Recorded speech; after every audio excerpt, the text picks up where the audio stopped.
America today, no Black person, except the selfish or irrational, can claim neutrality in the quest for Black liberation, nor fail to consider the implications of events taking place in our society.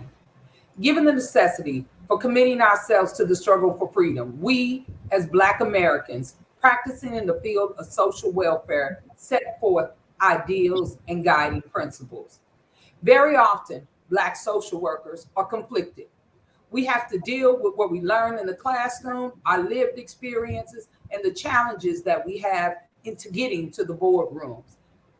Frederick Douglass, over 170 years ago, talks about this conflict when he was invited to speak about the 4th of July. Aaliyah will read us an excerpt of what is 4th of July to the slave.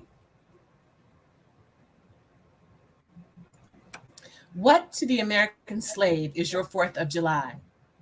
I answer, a day that reveals to him more than all other days in the year the gross injustice and cruelty to which he is the constant victim. To him, your celebration is a sham, your boasted liberty, an unholy license, your national greatness, swelling vanity.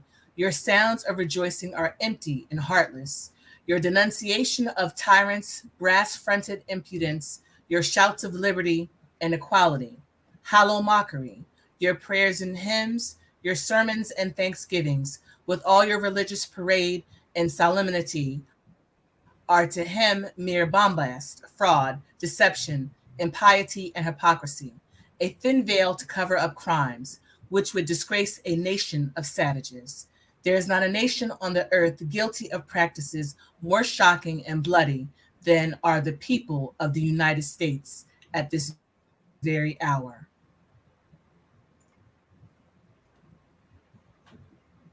Thank you for that, Aaliyah. And welcome to tonight's show, family. So we're going to talk about licensing to liberation. It's going to be a conversation about the social work profession and, where we can make some changes and what that might look like. And so I want to start off with a simple question. What is the meaning of Juneteenth?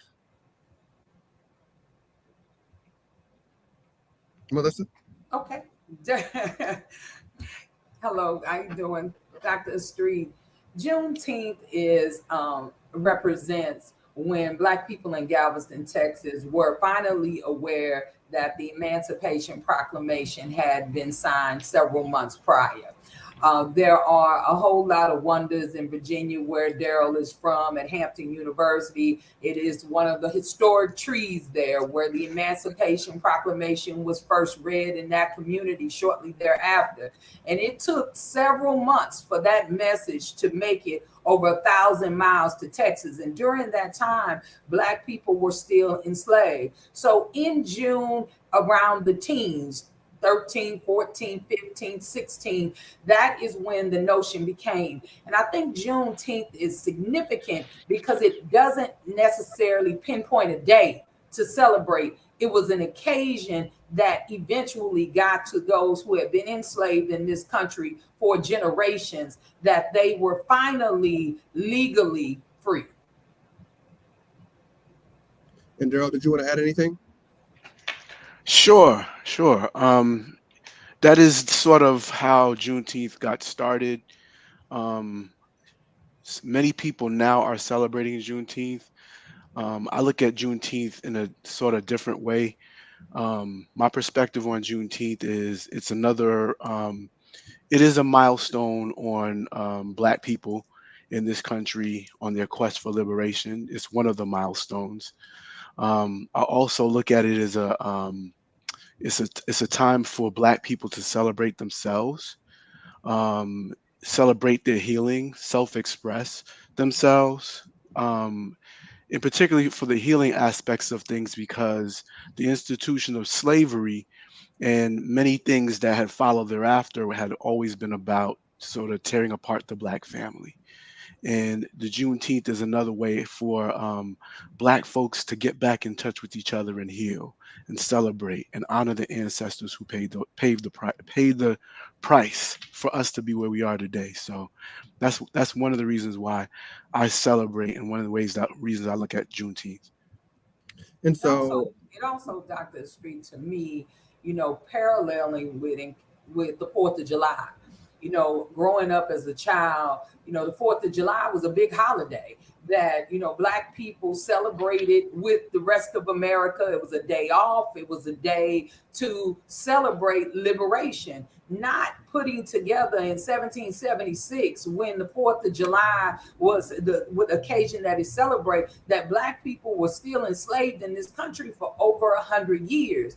So very often as practitioners and as professionals in this community, we are celebrating things that don't have anything to do with us. We are promoting things that are not deeply rooted in our community liberation or our personal liberation, but we celebrate them when we continue to perpetuate those techniques, those tactics in the work that we do as practitioners. So it was real important to me that when you look at Juneteenth, that you also look at July 4th, when you really look at what some of the differences and what liberation is and what defines liberation for one particular group of people where there's another group of people oppressed, how challenging that is to operate and coexist in that space.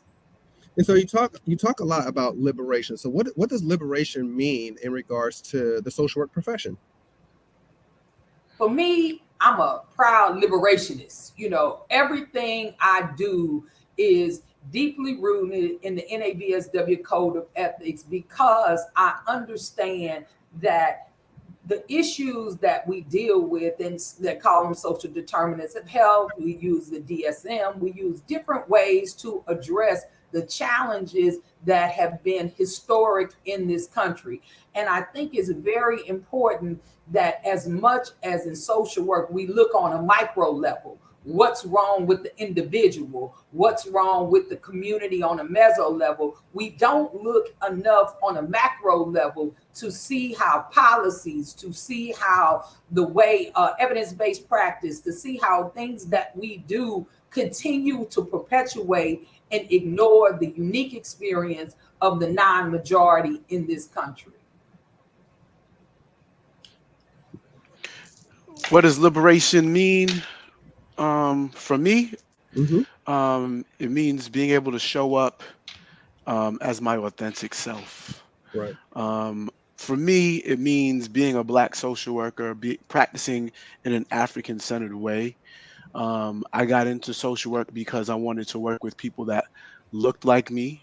I grew up in a community where I was told that I was quote unquote at risk, right? I've experienced racism in my life. My parents were immigrants in this country. They experienced all types of oppression and discrimination. So for me, liberation looks like being able to move and live and practice and show up as my authentic self. And one thing I'll say is the National Association of Black Social Workers, I joined this organization as I was starting my graduate school work, and it has sort of helped guide me along my journey as a social work professional, and also, learning who I am as a Black man in this country. So, and I love it. And so, one of the things that we're going to talk about is certainly, this process of decolonizing social work practice and what that really looks like. But you bring up a very good point, Daryl, and that is, just the idea of, culture, of mentorship, and what that looks like as a Black man and social work. Can you talk a little bit about your experience, and I'll also share mine? Definitely. Decolonizing social work is first understanding what colonization is, understanding the ideology of white supremacy and what that is, right? It's accepting the truth. So our country was founded on white male supremacy, right? We can argue that back and forth, but I can show you the evidence of that. And what that typically means is that systems in this country were built to benefit white men first, white male landowners first, right? And then everybody else sort of falls in line thereafter that in this hierarchy. So For the most part, it's understanding first what that is and what that means, and how the ideology of white supremacy is embedded in the systems, in our educational system, right, in our employment system, and understanding how that advantages one group and disadvantages another, how that creates what Sister Haley was talking about earlier about these health disparities that continue and go on. So if we understand what white supremacy is, what that ideology is, and we understand it's an oppressive system, we can start to sort of ask questions. What is the opposite? Is there another way of doing this? What has been done before, right? Um, and decolonizing white supremacy requires us to look at ourselves, because even me as a black man, I was educated in this country. So a lot of my thinking, I have to challenge and really get to the root of why am I doing what I'm doing, and is it working? Otherwise, I'm just perpetuating these systems. I'm just going along with what is already been put forth, and I'm doing damage, and that's not what I want to do. And I think that's important to really think about, right? As we talk about decolonizing, it really does force us to look at, our methods of treatment, how we look at treatment, how we look at systems as a whole, right? And so really thinking about, how we can better serve, the Black community and people of color, it really makes you hone in on those skills. So one of the things that I can speak to in terms of my experience was exactly what you were just talking about, right? I still remember my very first NABSW conference that I attended, and I was just in awe, right? Just to see, you know, everybody in social work and all of their African garb, kente cloth, and just being free was a very different experience from how I grew up. I grew up in a very military home. We moved around a lot, so experienced with a lot of different people.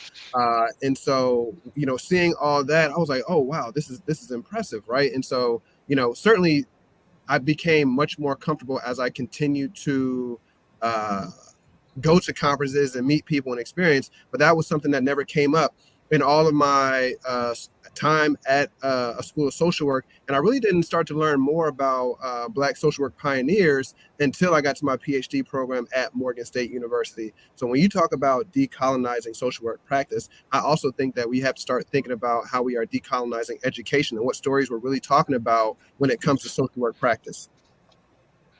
I agree. I agree. And Sister Haley, I don't mean to cut across you, but I agree. I think that's one of the first places we should. Well, it's not the first place, but it's one of the major places we need to start with, because when I think about even how we learn and how we teach and how I was taught. I used to teach at Virginia Commonwealth University, and I remember sitting in the front of the classroom and feeling not really good about um, giving students talking at students, right? Even the way I teach, it impacted the way that I teach, because I realized that yes, I'm in the front of the room, but I'm not the expert, right? There's students coming in with some knowledge and experience, and I don't want them afraid of me. A lot of times, students will automatically give you their power, right? And I'm like, what is that about? And if it doesn't feel good, I had to question it. And is there another way of teaching? And I found that. So, and that even goes into practice, having a lens of looking at things. I remember my first time, my first job here in Richmond, going into a community called Church Hill. Doesn't look anything like it did 20 years ago when I started. It's being gentrified now, right? Which is again another problem, right? But remember driving through that neighborhood and like, where are the grocery stores? Right? How do people sort of live? And then you start to see the health disparities that come out of that, right? And what ends up happening, and what happened a lot when I started out, with people who were blaming the people who lived in the community for the conditions that they live in. Like, Mhm. look at those people over there. They deserve that. And that's not what it was. It was the way the community was designed, right?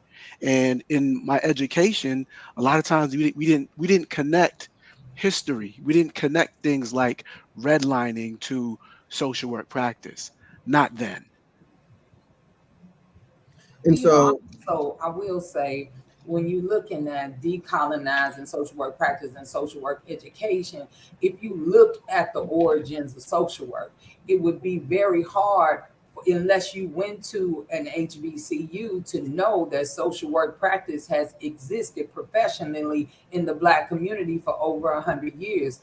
Atlanta University was the first Black school of social work over 100 years ago. If you look at the social work history, and we all, with our MSWs, BSWs, PhDs, we took those courses. And if you go through those courses, you'll be hard pressed to find more than a paragraph, maybe a chapter about work that Black people have done in this community because we didn't have access. I often communicate the story about Ida and Jane, that you hear about Jane all the time. She was the mother of social work. Jane Addams is, they have a school of social work named after in Chicago, the same community that Ida B. Wells did some righteous work in. Ida B. Wells was doing courageous work as an investigative journalist, doing grassroots community work, making people aware of the murders that would happen to Black people all across the country. So Jane is in the same community and Ida is in the same community, but you don't hear about Ida B. Wells until you start hearing about George Floyd. You don't learn about Ida B. Wells in your schools of social work. When you went to VCU, when you went to the different schools you learned to, you don't learn about those things. That is not a part of the EPOS that is required in order for you to get your degree. So we have to look at how we teach social work, and are we teaching social work through a colonial lens, that we are friendly visitors? I'm not a visitor in a community that's oppressed. That's my community.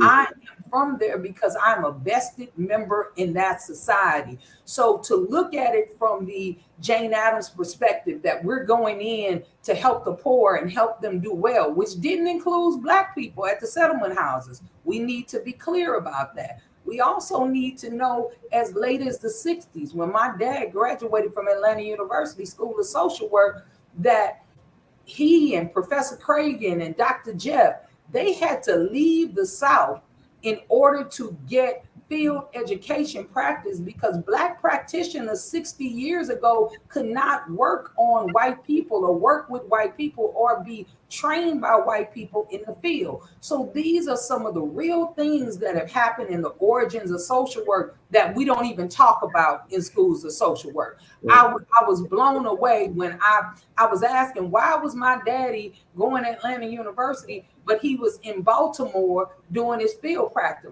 With Professor Cragen, who is an icon from Howard University, I called him on the phone. He said, Melissa, we had nowhere that we could work in the field. So there's a lot of history that needs to be told and unraveled, and a lot of the brilliance of Black practitioners like E. Franklin Fraser and George Haynes and all of these Black social work pioneers. If you go to YouTube and Google Black social work pioneers, that'll be 11, 12, 14, 15 Black practitioners who laid the foundation for social work that you've never heard of. And that's unfortunate. And that's what decolonizing practice looks like. And so you bring up some very good points, right? One, you name dropped a lot of social work pioneers that I really do hope that people take time to look up, especially as it comes to their legacy and how they laid the foundation for a lot of social work, and particularly in terms of Black social work. The other part of it too is you're talking about an entity within the Black community that often goes question in terms of what is the need for it, or why do we still have them? And it's one of the most probably underfunded institutions that we have, right? And so we're talking about the HBCU, right? And so I am a two-time HBCU grad, proud alumni of Bowie State University and Morgan State University. And so can we talk a little bit about the importance of and the role of HBCUs as it relates to social work practice? Well, as an HBCU alum myself, I graduated from Xavier University. I graduated from Clark Atlanta University. My children are third generation HBCU on both sides of the family. What it does is, if you've gone through educational experience, there is no Black person in this country who have gone from K through graduate school who didn't have an instructor that didn't look like them. right? Some of us have never had Black instructors. There are people out here practicing who never taken direction from a person of color, let alone a Black person. They have never had a Black supervisor, never had a Black instructor, never had a Black person who sat on their boards, or those kind of experiences are foreign to the majority in this country, but it's very much what we practice. When you go to HBCUs, you are in safe space. It encourages you to be unapologetic. My father was an unapologetic Black man. He stood bold, he stood strong, he was able to say what he had to say without not fearing that he would receive some retribution for that, but he did. And as a result of that, he didn't get tenured with a PhD from WashU, and he sued and he won.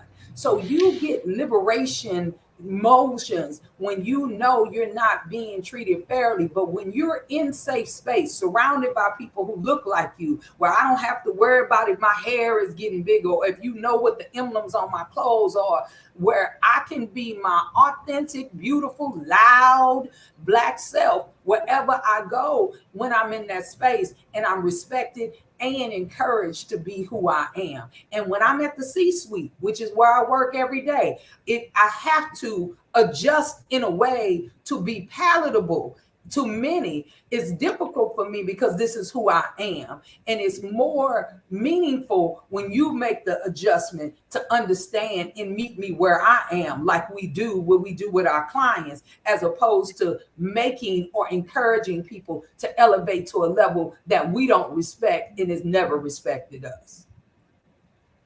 And so, go ahead, Daryl. No, I appreciate you saying all of what you said, because I did not attend an HBCU. Um, in the fall time, I get very envious because I see all my friends posting their HBCU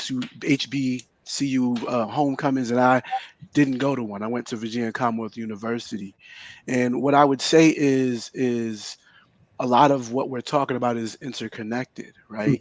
Mhm. In terms of what the experience is going to a historically white university. In that, for me, I would say that is where a lot of my race-based trauma has come from, right?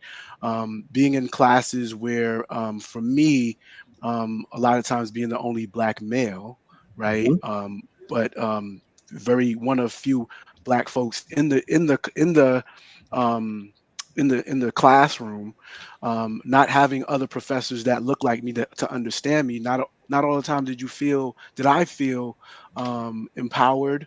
A lot of times I felt overlooked. A lot of times I didn't have somebody I can go to and say, "Hey, I'm experiencing this problem." Right? We call that the Black tax, and I didn't have someone to sit me down and say, "Look, you're good enough." That's one of the reasons why I think I clung so tightly to the National Association of Black Social Workers, is because I was able to get that. I was able to get that mentorship, right? I was able to get that example. In my chapter in Richmond, Virginia, Willie Dell, she was the first Black City Councilwoman. She was the founder of my chapter, right? Um, John Purnell, one of our pioneers. I remember sitting with him, and he's him talking about his experience going to VCU and not being able to eat lunch on campus, having to go across the street to a restaurant, um, to eat lunch. Dr. Grace Harris, right? May she rest in peace. There's a building that's named after her on VCU's campus, not the School of Social Work. That's not named after her, but she herself, I believe she went to Hampton or Hampton City University, applied to VCU to get into their master's program, or I believe it's their PhD program, and got denied because it was the law that she could not attend. And she went to, I believe it was a school in Boston, and that's where she met Dr. Martin Luther King, was able to come back and be the first Black dean at VCU School of Social Work, and then be a provost in the university. So these are stories that I was able to get of hope, because when I was going to school, it was hard. I was working and I was in school. right? And it was hard. It was days that I wanted to quit. I cried, but I had people that whose shoulders I was standing on, who I didn't have to go across the street to the lunch counter. I mean, to another place off campus to eat. That pushed me. That were that example, and Yeah. also told me that I was important to the community, right? Me being the only black male in my program to be able to show up and get that degree. So yeah, um, there's a lot there. And so I think you bring up certainly a interesting perspective, right? Because not everybody has had the opportunity to attend the HBCU. Brother Daryl, you're always welcome to attend a homecoming whenever you get a chance.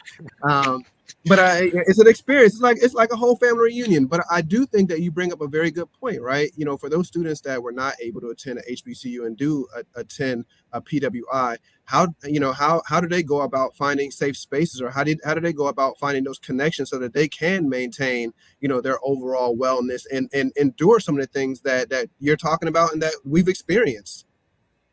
Well, I went to a NASW radicalized social work New York chapter, and Daryl and I actually, the New York chapters, we were on there talking about cancel culture, right? Mhm.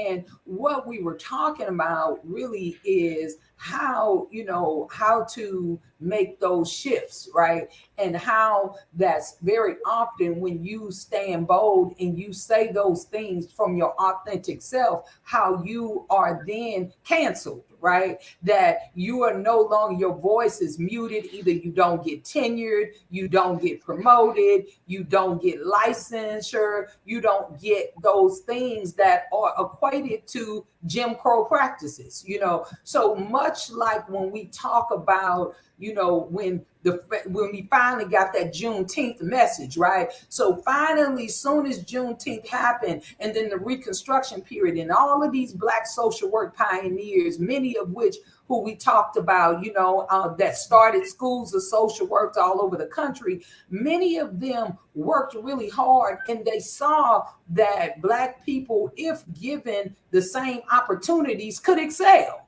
and could exceed.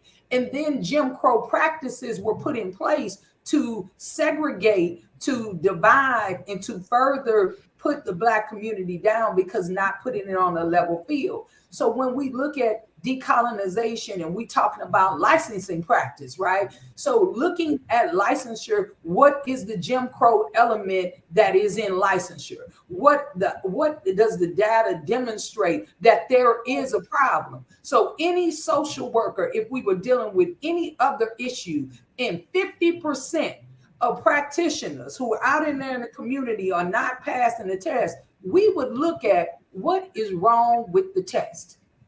What is another way to look about? That's just how we would analyze data. But now the practice is creating a caste system in which people are able to do the grassroots work. People are able to go in the field, just like we did back during slavery time. We could go in the field, but we can't go in the big house, right? We can't go on those levels without passing these colonized practices. So as social workers, there's no one way to do anything, right? But to get licensed at this particular point. So what we would do is to look at what path can we take to help our clients reach those outcomes, right? So as practitioners, we have to look at other ways in which we can help get those outcomes, because we know that there is more than one way to demonstrate competency and to ensure that the community is safe. And what can we do utilizing our skills,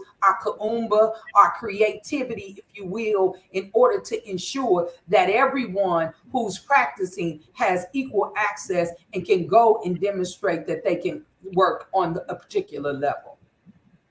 Yeah, I think what you're talking about is certainly important, right? And as we think about licensure, as we think about, all of the hot topics that are happening today in social work, it reminds me of a TED talk that I often talk about, right? And that is the danger of a single story. Sometimes we get caught up in I this. love This is that. the only way of doing something, and it kind of pigeonholes us to think about alternatives or different ways of introducing equity, introducing diversity, introducing different pathways about how we can do a lot of different things, right? And it's more ways to really consider, what are these opportunities, right? And so, for me, I have the unique perspective of, like I said, I'm a 2-time HBCU grad. I taught at Morgan State University, proud member of NABSW, and I'm also the CEO of NASW, right? And so I have a unique perspective to be able to look at these things with the lens of multiple different pathways, right? And, I am one of those people who, passed the exam on the first time and all that good stuff, but I can also still understand and really think about, what do alternatives look like, as we think about, increasing access to people. I think one of those examples that I can speak to came out of NASW Illinois chapter when Illinois decided to remove the exam at the bachelor's and master's level. I think they had an increase of 3,000 social workers that were able to work licensed in their area and be able to provide those social work skills, right? So if we look at it from access, but also workforce, I think that we can find solutions that honor the profession and licensing, but also really look at how we can, again, provide access to everybody who wants to be able to practice in their communities. Surely we can. I mean, that's what we do for a living. We find out, we deal with homelessness, we deal with substance abuse, we deal with domestic violence, we deal with all kind of major issues, and we work with individuals to help find positive, different alternative outcomes, getting what they need to accomplish their goals. We do it all the time. Mm-hmm. Surely we can come up with a solution to address the challenges that are happening with the social work licensure exam. Because we do know that the same individuals who was able to obtain MSWs from accredited schools of social work, who are in the community practicing every day, working and licensed on a different level or registered, depending on what state you're in, that we do know that we work every day to come up with ways to help people reach their goal and to help do what we're going to do. And what we're saying is there's a crisis, right? So there's a shortage of social workers. There's a shortage of clinicians. What do we do to help elevate the people that we have that can do the work? And as exceptional as Dr. Estreet is, and exceptional as Brother Daryl is that we are not the exception. We're the rule. We are the standard of what Black practitioners look like, and there are countless Black practitioners out here who are ready to elevate to an administration level, to a C-suite level, to a clinician level, who want to move above what they're doing right now, and they should have that opportunity, not reach a glass ceiling. It's interesting. One of my colleagues gave me this amazing quote that I have been really thinking about, but also sharing as much as I can. And it goes, it is impossible for social workers to practice in a diverse, equitable profession when it is regulated by a culturally homogenous system. And so basically what's saying, we are talking about diversity, equity, and inclusion, access, but we're still operating within this framework that is kind of the same thinking, right? And so when we allow ourselves to think outside of the box, when we allow ourselves to experience what other people have experienced, or at least put ourselves in their shoes, I think we can come up with some really interesting solutions. I think that as we're continuing to talk about these are just some of the many issues that I've heard within the profession that really allow for the profession to, I don't want to say tear itself apart, but it puts us at polar opposites, right? On the one hand, everybody is saying, oh, stop ASWB, get rid of the exam. On the other hand, people are like, well, I passed the exam and this is what I had to go through, so why can't they? And I think that we can come up with some creative alternatives and really, come up with a solution to the exam where we maintain the profession, where we maintain, this idea of professional social work, but also acknowledge that people have been harmed from the social work profession. No doubt. But not saying because somebody else did it, why can't I do it? When you look at the history of one community over another, male, female, different things like that, the institutional racism and trauma that have been experienced is real. Education is not equal on an elementary, a K through 12 level. So when standardized testing, which we, USC was the text, poster child for cheating on standardized tests, right? That we had people who went to the best schools in the country whose parents were still paying for them to get elevated scores, right? So there is a total disconnect. And so the thought was, we're going to get away from standardized testing, right? We're not going to let that be the demonstration to if you get into a university or what type of university that you get into. We're not going to use that. We're going to use other measures in order to determine if you can be admitted into the school. Now, even though people are getting admitted, they're still using standardized test scores to determine who gets the scholarships. So different things are happening, but those standardized testing shows that there is extreme bias, and it's extreme bias into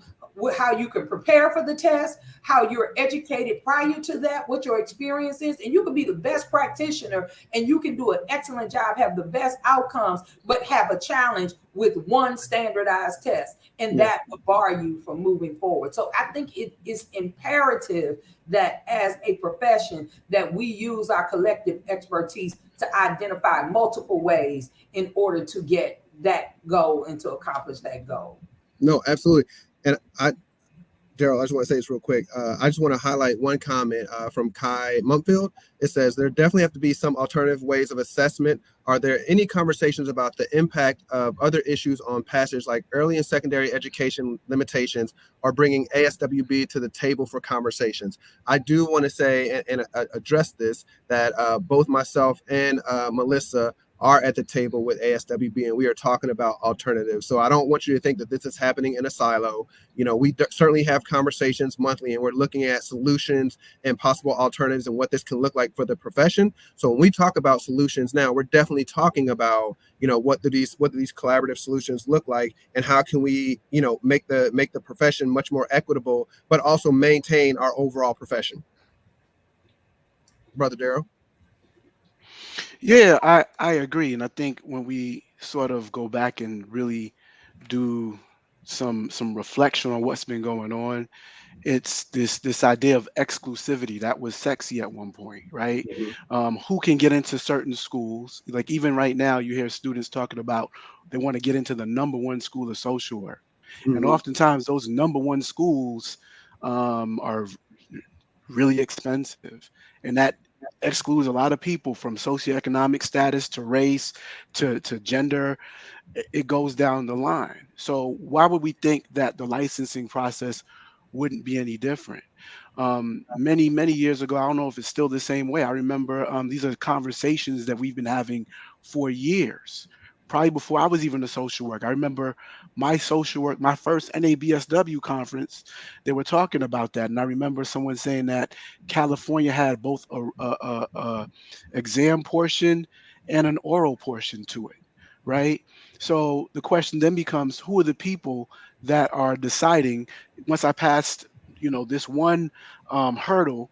Who are the people that I'm sitting in a room with that's then going to decide whether I move on, right? And there's a whole lot of implications tied to that as a practitioner, right? A lot of social workers don't get paid a lot of money, so we have to do the supervision process, which costs us a lot of money. We have student loans, which cost us a lot of money, and then we get to the end of the road, and we're another barrier saying we can't go any further because you didn't pass this exam. That doesn't validate me who I am as a human being. That doesn't validate me as a practitioner. Because like Melissa said, I practice every day. I just don't have that license. Right. And then when you even look at what happens to folks after they get licensed, they move on to become supervisors.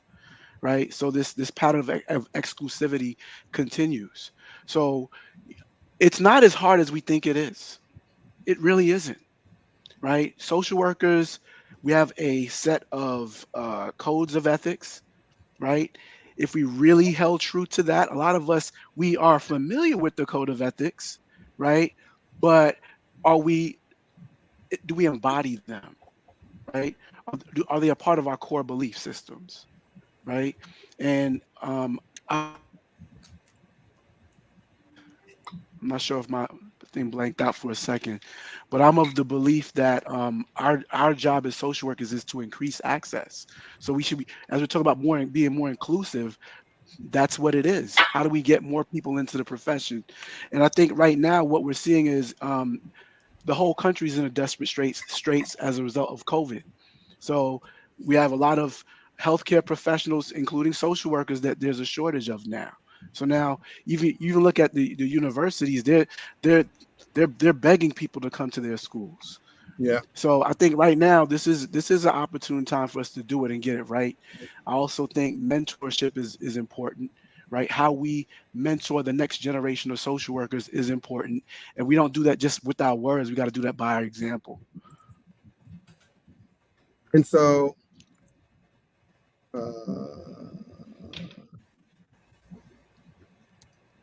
we have Dr. Rhonda coming to join us, and she's going to join in on the conversation to kind of figure out, when we talk about liberation of social work, what does that actually look like? But you did key in on some interesting aspects, Daryl, and so you brought it up, not me. So remember, this is a hot topic, and so we're going to talk about social work pay and pay equity, as well as pay for placements, because as you're talking about, and as people have said, the exam fees, school tuition, all those different things impact the social work profession. And the one thing that you also said, right, and we have to look at that, is not only do we have to think about how do we provide access to entering the profession, but how do we also create pathways to retain people in the profession once they get here? Because we also see people leaving the profession because of things like pay, because of things like, working conditions and caseloads. So what does that look like in terms of,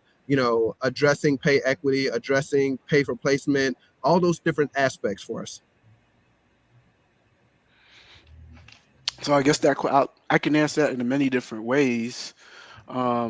I do think that field placements is a very difficult thing to sort of tackle. I've actually taught at a school of social work, and I was in the field education department, and I knew what it was like when we had students that we needed to get into field placements, and we're trying and we're begging, and I'm paying for lunches, and I'm trying to get people into a field placement. The one thing I know about field placements is that was the place that I know that I learned the best. But I do think that as times are progressing, we see more students that have to work full time and go to school. So I do think that that is a situation where that we do need to start putting our heads together and Mm-hmm. figuring this out. Like, what can schools do to raise funds? What creative ways can they do to do that? One thing I love about social workers is we give back. We love to give back of our time. Are there other ways we can give back in terms of finances?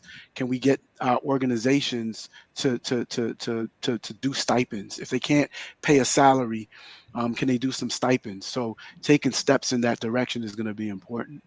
Um, that's on the field placement side. In terms of on the organizational side, there's a lot of work that has to be done on the organizational side, right? Racism exists not just for our clients, but even for social workers. Discrimination exists for social workers who go to work every day, right? And we're not even talking about the vicarious trauma they experience from working with clients with trauma, right? So I know trauma-informed care is a hot topic, right? I think that also organizations, CEOs, they need to be trained on what trauma-informed care is and how do they run a trauma-informed organization. Stop depleting our workforce, right? Stop giving our caseworkers high caseloads. And social workers, we have to learn how to say no. We have to learn how to push back. We have to learn we know how to organize people. We need to organize ourselves, right? So sometimes we got to say no and let no be the sentence, Mm-hmm. period, So, right? it, And explain the reason why it's not healthy, because it will impact the organization long term if it's a lawsuit. So there's many different ways we can go about that. so I'm sorry, Dr. Mr. Sister Dr. Lisa. Estreet, you know what? At NABSW, we're taught in social work practice to do needs assessments, right? Mm-hmm. We Mm-hmm. do needs assessments. You find out basically what the client needs, right? What's missing? What's missing?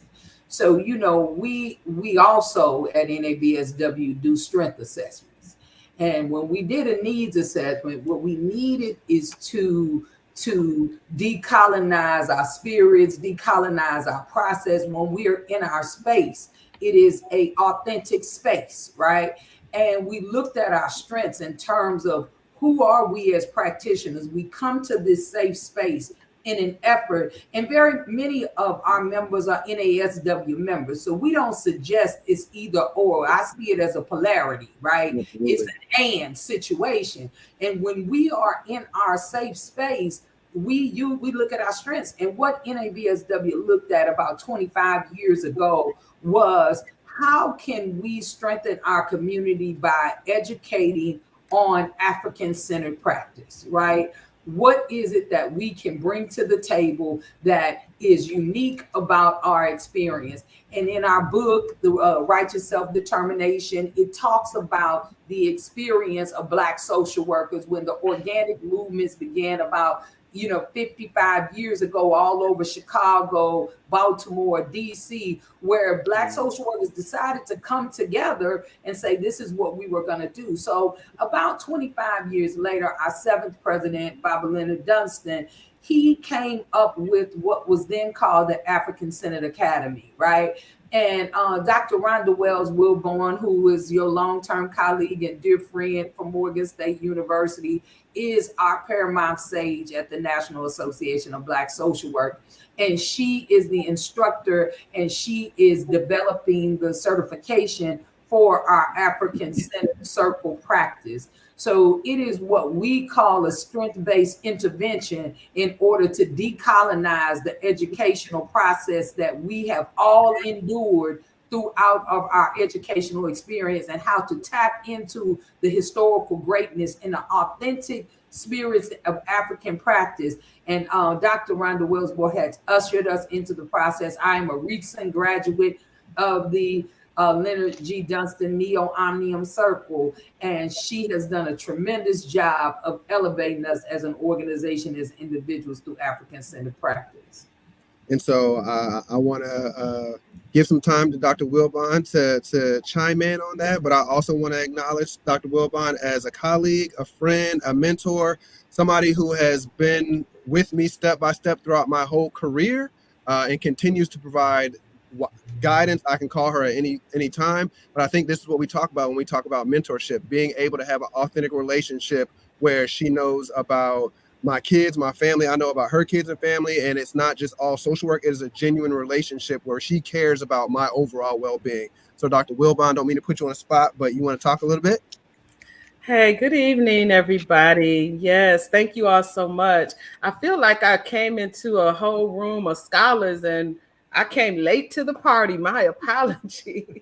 My apologies. So what is the question, Dr. Estreet? So we were talking about really just the how do we get to a place of pay equity, and your thoughts on pay for placement for students. Oh, absolutely. I mean, I don't think anybody should have to work for free. And given the amount of hours that students are being expected to work in field placements, I know a lot of field agencies actually use students as part-time employees, which is not what should be happening. But if students are good enough that you would consider that, then they should be also good enough for you to consider offering them some compensation. So I definitely believe in paying students for, for being interns. Okay. And I also want to highlight, because this is also, I want to highlight the comment from Dr. Hubbard, who says, we also need support on the national and state levels equal to the support given to medical doctors, nurses, and teachers. They have loan forgiveness programs and education and community incentives. We need our profession uplifted and supported for our contributions. And that is great. One of the things that, and I want to highlight this because, sometimes we get in this weird narrative that it's NASW versus NABSW. And I think that myself and Melissa have been really working hard to build this collaboration, because it's both and, like Melissa said earlier. And the more that we can come together as a profession and really advocate for the things that we need to see as a profession, I think that will be awesome. With almost 800,000 social workers in the US, if we even get half of that demanding, higher pay, demanding pay for placement, demanding for the things that we want to see, I think that we can start to see the change in the profession the way that we want to see it. It may be a balance when you look at, how we train people to do that. Because if you have grant funding, right, many of us operate on grant funding, and you have salaries and you have money in those funds, you can utilize many funds to get stipends to your student interns. So there are funds that are there that are available. Many of our funds have to be spent. If they're not spent, then you can't take them with you, right? So how can we train administrators on who you have individuals and students working on those grants? For those small businesses who are training our students but can't afford to do that, how can we give some kind of slight break or break on the course itself, because you're interning for a small entity that has 50 people or less, or it has less than these resources? How can we discount the cost? Because keep in mind, you pay to do field placements, right? Mm-hmm. So what can we do to make sure to share the responsibility to ensure that professionals are trained, educated, and compensated all at one time, where we are continuing to grow and invest in the profession? No, I think that's absolutely right. And I think it goes back to our original conversation, or the original premise, right? Is that, as social workers, we have a unique skill set. And I think one of those things that we can certainly do is come up with creative solutions, right? And for me, I think, we do a great job, and we've been having some very interesting conversations just here at NASW about what some of these alternative pathways can look like, what it could look like for different organizations, but also keeping in mind that not all organizations are able to do that in terms of pay for placement. I think Sierra had said earlier, one of the biggest questions is who pays for that level of placement, right? Is it the school or is it the organization, right? And so really thinking through those challenges, because, all organizations are not created equal. There are some organizations that are multi-million-dollar organizations, and there's some organizations that just start out who could give a certain level of expertise in terms of that field experience versus, a larger organization where a student can get lost or feel like, one of many, and not have that personal touch. So I think it's a very nuanced conversation that we're having, but I'm certainly glad that we are having these conversations and really keeping, those doors open so that we can have multiple perspectives. Yeah, I agree. And I also think, there's room for creativity on, like I said, multiple levels. I know in here in Richmond, Virginia, there's a foundation that was able to pay for 100 LPCs and 100 LCSWs to get licensed, right? Mm-hmm. They got that from the General Assembly, the state legislature here. And, they could perhaps, go back and ask for more. I think we can be very creative. I think a lot of large organizations take money and spend it on other things, right?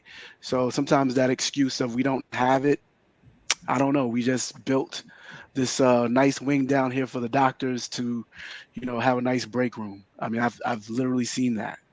So we have to really advocate for what we need.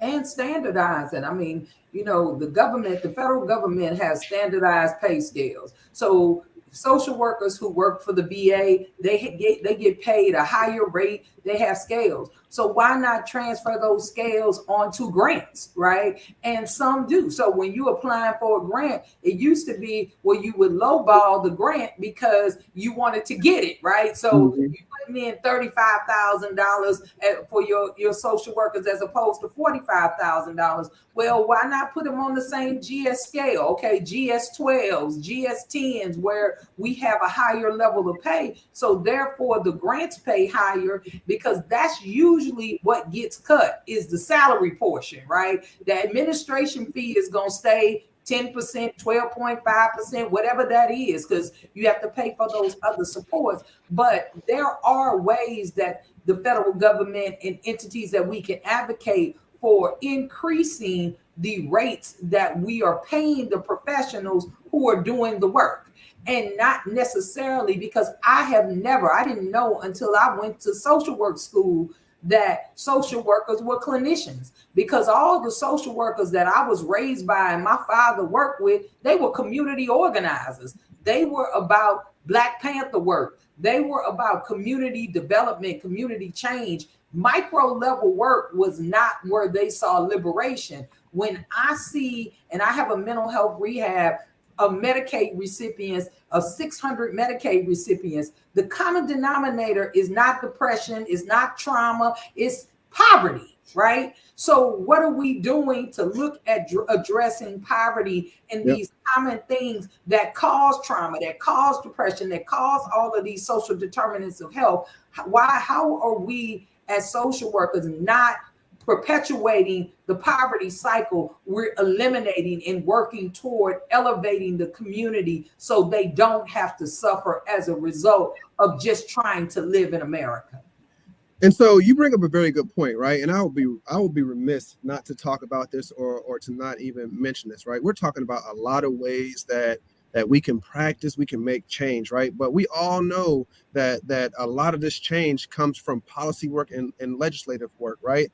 And so as a profession, we have to get more engaged in that policy advocacy aspect, right? And so, I've been talking a lot about, I appreciate being able to, talk about it from the textbook aspect, but I've also found that a lot of social workers don't know how to engage in that advocacy aspect or that policy aspect. And so, when we think about, loan forgiveness and things like that can impact social workers, we have been doing a lot of good work around that. Our policy director, Sarah Butts, she's been, really advocating for public service loan forgiveness and what that can look like for social workers, being sure that we're included in a lot of things. And so as we're down here on Capitol Hill, I'll be remiss not to ask for more help, more advocacy from social workers across the nation, not even, at the federal level, but also at that state level, really advocating for the things that we want to see, right? So it's one thing to sit on screen and talk about it, and it's another thing to, talk about it on social media, but to really get to that policy aspect, I think that is really where the rubber meets the road. And we have to insurance companies. I just have to say that. I have to say this because insurance companies are managing our profession. You don't need a treatment plan every 90 days. You just don't. When you're spending more time with paperwork than you are with the client, that's problematic. When I have to document evidence-based practice that have no evidence in the Black community in an effort to get paid, we are creating this. We're trying to demonstrate a metrics that can show that people are elevating above acuity scale, but they still suffering, right? And we do a catch-22 because if you have to document the way that they say document in order to get paid, regardless of what the real thing that is happening with the clients that's making a difference, like the relationship, like the consistent engagement that's going on. You want 22 action steps and interventions. This is all about, and then a retro audit that can result in a 40,000 recoupment and can shut any small business out. So insurance companies are doing damage in the community in an effort to regulate social service and health. And we have to advocate against that because Anthem wants it one way. And if you in my town, you got six different managed care organizations. You got to get credentials 6 different ways. You got to send information in. It is a full-time job just to get the job, and then it's a full-time job to get the money from the job. So it is creating a system where unless you are a huge entity that you cannot practice in a certain way because you don't have the resources to do it. So we need to call these insurance companies out and say it's time out for all of this this paperwork that is keeping us from doing the work that we need to be doing in the community and with our clients. Dr. Estreet, that's so interesting because it's not just insurance companies, it's MBAs, it's politicians, lawyers, everybody is managing our profession. And that's a real disadvantage. And it just shows you what they think about poor people, what they think about disadvantaged people. And so we are actually receiving the residue that ends up trickling down to the populations that we serve. And so we're disrespected because poor and disadvantaged people are disrespected in this society. And so we need to be elevated as a profession and bring the populations of people that we serve along with us. That's how we get, that's how we get free from all of this ultimately.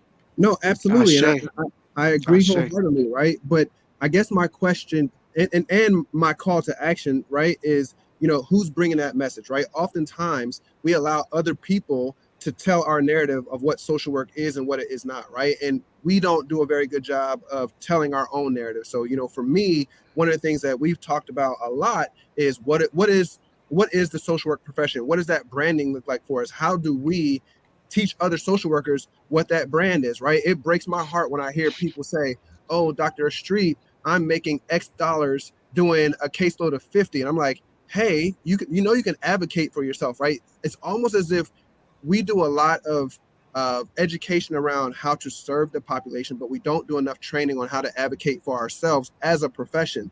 And for that, I think that's where we do ourselves a biggest disservice, right?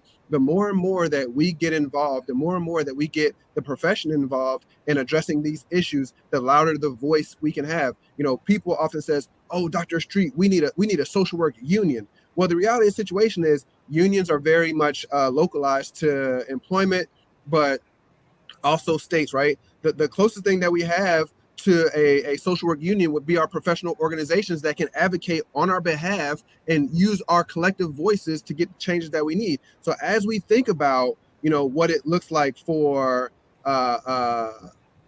social workers and the profession, we do have to start advocating for ourselves and carrying that brand. One of the things that literally breaks my heart, and I don't like when people say it, is that, oh, social workers don't get paid.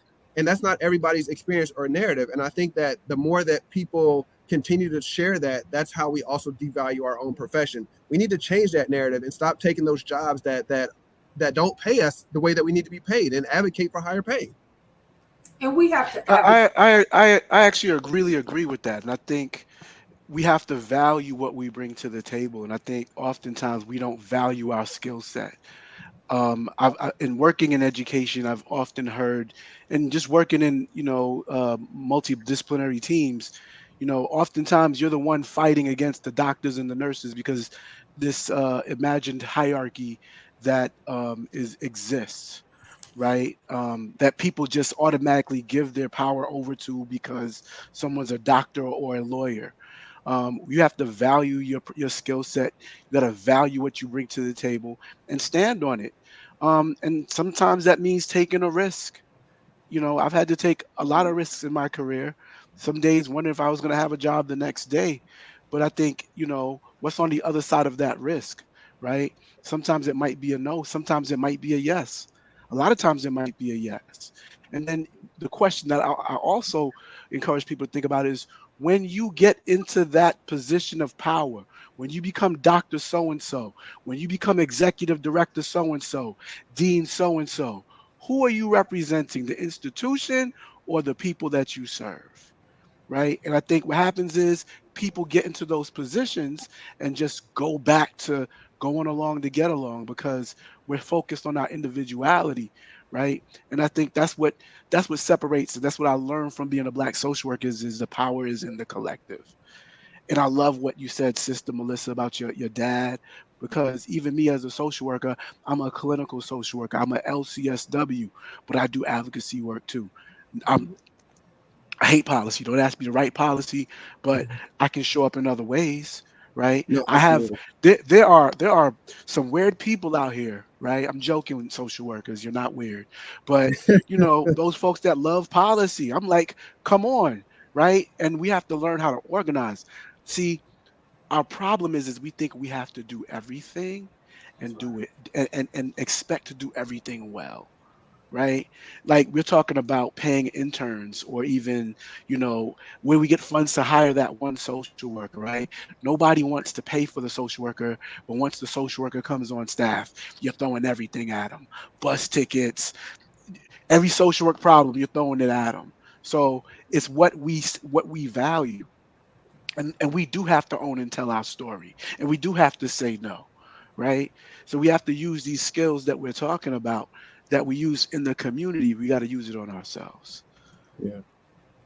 No, I agree, right? And the one thing that certainly we have to rely on is that collective, and really as a collective, in the profession, when we start to advocate for ourselves in the profession, I think we really start to see that change.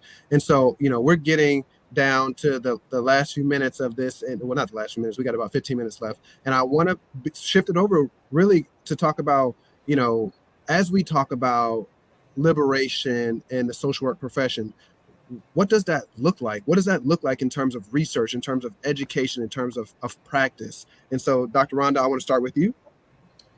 Yeah, so I've been thinking a bit about this, and I actually have two thinkings. One is just liberation as a social worker, and the other is liberation as a Black social worker, because I think that they can show up in two different ways, but I also believe that we all have to be on the same agenda. And one of the things that I'm often disheartened by is how we don't work together as social workers. Like, my expectation of professional social workers is that we show up in the world and we honor our code of ethics. And if we honor our code of ethics, when I look at the National Association, the NASW code of ethics and I look at NABSW code of ethics, they're very different, but they're also both very right in terms of being ethically solid. And if we were to just honor those things, we could work a lot better together. And so that's one of the things that I'm very hopeful for, that as a profession, we could be more liberated if we just honored our codes of ethics and really work towards those things and not be working against each other. And so I really see liberation as, and I'm going to just call white social workers out, I really see liberation as white social workers coming to the table and being on one accord with Black social workers. We should be fighting for the same thing. Black freedom and Black Lives Matter should matter to everybody, and it certainly should matter to social workers, no matter what your race, your color, your identification is. And so that to me is really where I think we need to be moving as a profession. And then liberation as a Black social worker is, I've been thinking about this quite a bit. I think that our liberation is just not liberation here. We also should have the focus of being liberated from here. And when I say that, it is because when we think about our experience just as an American experience, we limit ourselves so much. We limit our access to power. We limit our access to a lot of information and knowledge that ultimately could be very helpful for African Americans, the populations of people that we serve. So I really believe that we need to expand our reach. We need to get more involved on the continent and across the globe.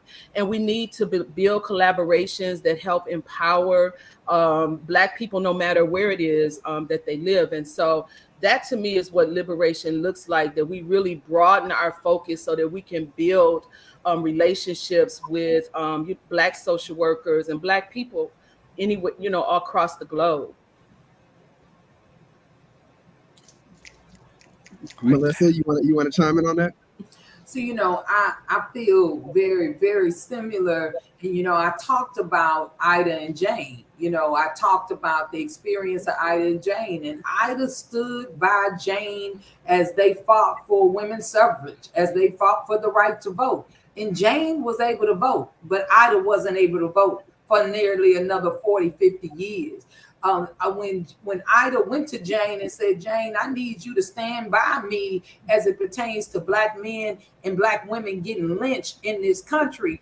Jane said, well, I hear what you're saying, Ida, but maybe they just need to get due process and it shouldn't be mob justice. And Ida said, no, that they should not even be accused because this is a farce. So what happens very often for Black practitioners is we stand with our white counterpartners. We stand with you all when we're doing the work. But when it comes time, we need for you to stand with us. NABSW exists because very often in a lot of the major organizations, Black issues are a task force. This is my full-time job. I am Black 24/7, as are my children, as is my husband, and also my car by chance. But being Black is really a way of being, and this is who we are in the community in which we serve. So it is real important that the data demonstrates when you look at incarceration, the data demonstrates when you look at college graduation, the data demonstrates in licensure that we need to have our white points advocating for liberation. And my personal motto is liberation is not a spectator sport. So if you around saying, oh, that's terrible, somebody else need to be doing something, you out of order. You are not in line with what our code of ethics, because NABSW code of ethics say that I willingly give my paid and professional advocacy. I give up that for volunteer service. And what I'm doing right now is 100% volunteer. I got a full-time job somewhere else, but liberation work is my real job. It is what I strive for in the community. So if you really are in line with liberation practice, then some of the things that we talked about need to be exercised in your communities by demonstrating your overt support to ensuring that there are alternative pathways, ensuring that there's liberation in the boardrooms, ensuring that the people in leadership look like the people that you serve. So I'm really about actions and outcomes. And when your outcomes reflect your actions, then we are doing liberation work. I think it's really interesting in terms of, as we think about liberation, especially in the social work profession, we have some unique opportunities now where, many of the social work organizations are led by people of color. Right. So there's a lot of opportunity for collaborations, for change, for shifting the narrative, for really, coming together for some creative solutions. And so I want to shoot that question over to Brother Daryl to really talk through about, what do you see as liberation in terms of the social work profession? I think the word liberation for me has changed and evolved over the years. I think for me, it's definitely being able to be free, freedom of movement, freedom of expression, freedom to be who I am, but also allowing other peoples to be free and liberating them to figure out what that means for them. I think if we were to ask everybody that were on this call what the word liberation means, you're going to get for as many people that's on here, probably as many different answers. Mm-hmm. And I think I think for white folks, who, if we're talking about anti-Black racism or just racism in general, you have to do the work, right? You can't just shake your head and show up to a rally and it's a fad, it's a lifestyle, right? So liberation for me is a lifestyle because, I came into an ABSW and there was I remember I went to this one workshop and this brother talked about life and what we're doing as Black social workers is we are looking at life as a relay race, right? And in a relay race, you have the baton, and the person that's in front of you, right, when they're reaching back to give the baton, they're giving it back to the generation that's coming behind them. Mm-hmm. And it's important for the generation behind them to reach forward and accept the baton too, right? So for me, liberation is doing the work. It's changing the system every day. We need to stop thinking that we need to go back to the old way, right? There's a lot of people talking about going back to, we're not going back to the old way. Give it up, right? We can improve upon what was done before, right? We can learn from the past, right? And I think that's the thing. Like, liberation for me as a Black social worker is going to be different from liberation from a white social worker because you're not Black, right? But for me, there's things that I have to do every day as a Black male. How do I not oppress my sisters or other folks, Right. right? Right. What am I doing for LGBTQ folks, right? Before I was leaving VCU, I had a lot of Latinx students, right? And I looked at them and I saw me. And I was like, where is the Latinx professor that's going to organize them, right? And help them and make their time easier in this classroom, right? And I had to look at myself because there's nobody else. So I have to give them the same energy that I give everybody else. It's the same energy. And to me, that's what liberation is. It's not just about me. What am I doing for other people to make Yeah. their lives easier? And so I think that's One last point, and I think this is the thing we have to. This is the thing we got to remember, right? Change don't come from the top; it comes from the bottom, right? So trickle up social justice, right? Put that in your vocabulary. Figure that out. Who's not at the table, right? Who are the people that's not at the table? Who are the people that we're working with? Do we have them included in the fight for solutions, right? Yeah. And don't pay them too, right? And don't treat them as though their ideas are ridiculous. Think outside the box. So that's liberation. And so I think you bring up a very good point. And you know, for me, I've been thinking about this for a while now, right? Because, you know, again, you know, I've had a lot of different experiences, right? And you know, being the CEO of NASW is my newest experience.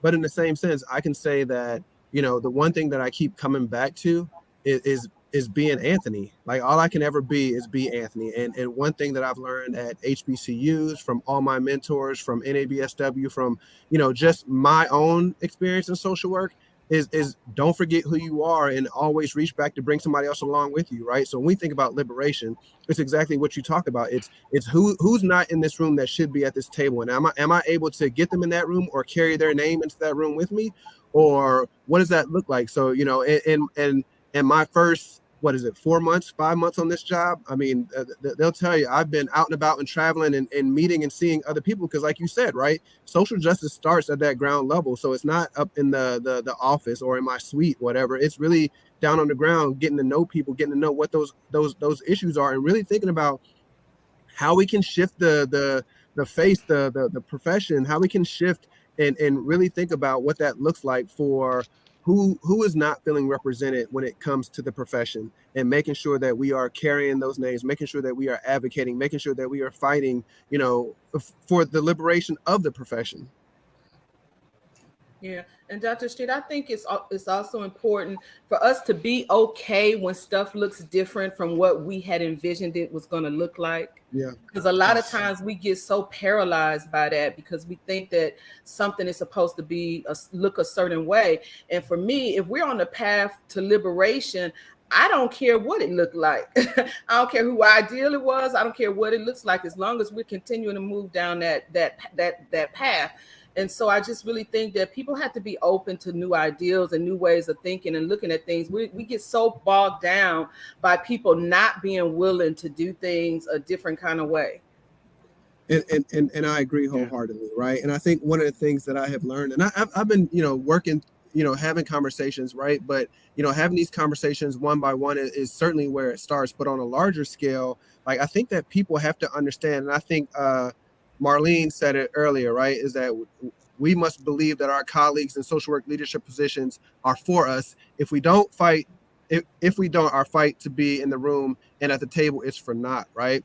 And so I think that as we think through what the social work profession could look like in terms of liberation, you know, we have to keep in mind the danger of that single story, right? You know, what was once the old way that social work did something may not be the way that social work is doing it now. And I think that we need to be open for those conversations. And so it's a quick little fire round. We got 4 minutes left. So I'm going to ask each of you, what is one thing that we can do right now that we want to give people action items and take away from? Let's start with Daryl.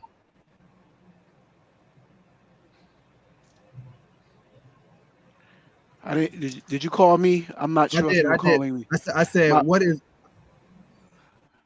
Can you hear me? yeah, I live in a rural area, so I do apologize. One more time. I said, what is one action item, one takeaway that we want to charge people that are with us now with doing, or how they can start that liberation work today? Um, One thing you can start doing is educating yourself, right? And um, not just looking at education from the standpoint of how much knowledge you can acquire, but um, what are some things that I can do with it, right? Um, how do I practice the things that I aspire to be, that I'm learning about? If I say I'm anti-racist, I need to question myself and ask myself, what is it that I don't know? What is it that I'm missing? Allow yourself to be called in to the work, not just called out, right? But called into the work. I think that's what I would say. Madam President. You know, if you NABSW, we just released a video yesterday, and it's on the website. It talks about social work actions, and it's an acronym for accountability, collaboration, transformation, innovation, outcomes, networking, and solutions. So I believe that that's a formula that can be utilized in order to evaluate your personal practice as well as the practice of the place that you work. What are you accountable for? What are your outcomes? I do think it's incumbent upon all practitioners to be a part of professional organizations so you can join with like-minded individuals to help to elevate and to grow our profession. So you really need to get in the room so you can collaborate and network with people who are doing the work and to identify realistic solutions that are measurable and time limited to get to some specific goals. So if you can check out NABSW, look at our actions video, and it shows the formula that we believe will help to make liberation work. Dr. Wilbon. Yes, I would say to make a commitment to practicing cultural humility. And for those of you who don't know what that is, it is the ability to maintain an interpersonal stance that is other oriented or open to the other in relationship to aspects of cultural identity that are most important to the person. It challenges you to deeply listen to the pain and grievances of others without argument or defensiveness about your own culture or race. And so getting into the practice of really being able to be present and show up with other people from their perspective and not your own. And so I will finish with, some action steps is certainly read up on what some of those issues are that are currently happening. Yeah, a lot of times people are getting their information from Twitter or from social media. And so really educate yourself on the current issues within the profession, certainly, advocate on your behalf as a social worker and be a proud social worker. Call yourself a social worker. There's so many titles out here where people don't even know that you're a social worker. And I think that, as we start to really talk about our branding and advocating for the profession, people really need to understand that you are a social worker and that we have a very wide and diverse perspective of things that we can do. And so I'm going to go ahead and close us out and say thank you to, all of our family and friends that joined us for this conversation tonight. Thank you, Brother Daryl. Thank you, President Haley. Thank you, Dr. Wilbon, for your words of wisdom. This was much needed and much appreciated. And we look forward to our next time connecting and collaborating. And again, if you all want to find out more information about NABSW, please look up their website. NASW, same thing. Again, we are a collaborative coalition, really trying to uplift the profession and move us to a more equitable profession. Ashe. Hey, Have a good night, everybody. Have a good night. thank you.